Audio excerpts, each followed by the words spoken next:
تابوناو في القناة باش توصلوا بكل جديد الأخبار الحصرية. أعلن الناخب الوطني وليد الركراكي صباح يوم الخميس على اللائحة النهائية للمنتخب المغربي التي ستخوض نهائيات كأس العالم. في حراسة المرمى ياسين بونو، منير المحمدي ورضا التقناوتي. في الدفاع أشرف حكيمي، نصير المزراوي، نايف أكرد، رومان سايس، أشرف داري، جواد اليميق، يحيى عطية الله وبدر بانون. في وسط الميدان سفيان المرابط، عبد الحميد صابيري، سليم أملاح، عز الدين أناحي، بلال قنوس ويحيى جبران.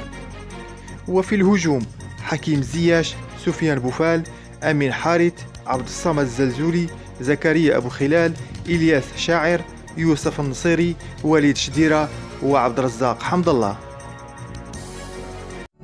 تابوناو في القناة باش توصلوا بكل جديد الأخبار الحصرية.